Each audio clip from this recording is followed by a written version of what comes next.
Well, the annual New York International Auto Show is officially back after a 2-year hiatus because of COVID. And the big focus this year, as expected, electric vehicles. Our very own Pras Subramanian is standing by with a sneak peek and a special guest. Pras. Hey, thanks, Akiko. Yeah, I'm here at the New York Auto Show at the Kia stand, and joining me now today is Kia America COO Steve Center. 2 new cars here for Kia, debuted in the Niro show, big show here in the States. So, Steve, I want to talk to you about the car actually right behind us, the new Kia Niro. Basically, has a full electrified kind of powertrain. Give me those key stats here. What's making that Niro so special? So the Niro is the trifecta of electrification. There's 3 distinct powertrains.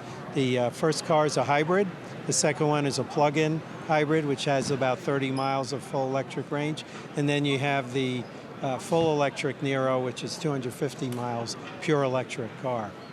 So how does that sort of bridge the gap here? I know you have the full EV line, right? The EV6 and right back to the EV9. Those are fully electrified cars. How does this Niro fit in with that slotting of that, sort of that electrification and that game plan that Kia has? It's actually the gateway to electrified products. And depending on someone's life stage or living circumstances, you can have a hybrid, which doesn't require any extra special treatment or charging at all.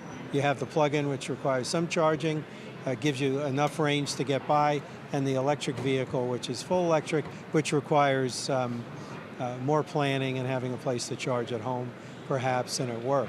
So as an entry car, it's not priced at the top end, but don't let that fool you because they all have the full suite of features, connectivity, infotainment, safety suite. So it's a great way in to the brand and as an electrified product. Entree into the Kia electrified product lineup here with the Absolutely. Niro and then the EV stuff. Like the EV Concept 9, I think, is a pretty stunning vehicle. Do you think that the production model will sort of have those same interesting geometric exterior design? Yeah, I'm sure it will. I mean, when you develop concept models, you're also testing different things.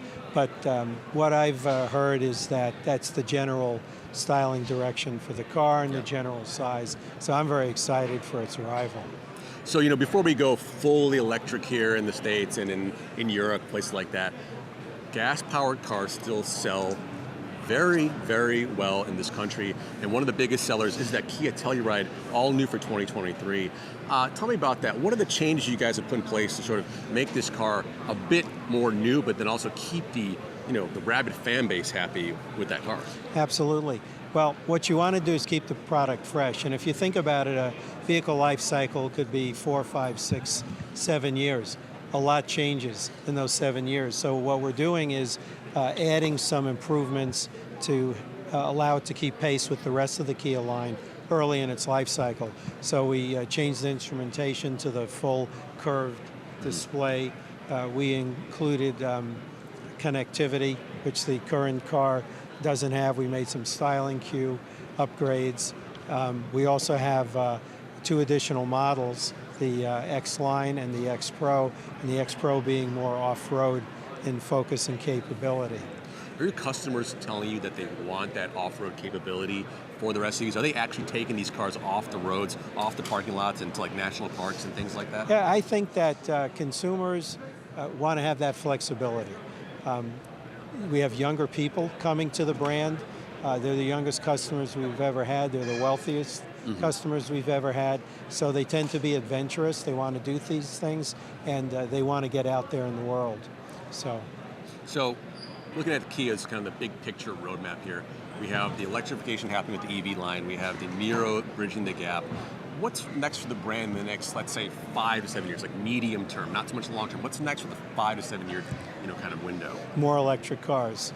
We want to be the number 1 electrified vehicle company in the world. Right now, we're number 2 in the U.S., and the cars are all sold out. Right. So real quick, I just want to ask you, we're back in New York City, we're back at the auto show. It's been, since 2019 was the last show. How important is it for you guys to be back here, see all our friends, see all the industry, but then also for the New York tri-state area market for Kia? Absolutely. Well, it's great to be back. It's good to have the show back because consumers love auto shows. It's the petting zoo of adulthood, I think. So you can get out there and play with the cars. Right.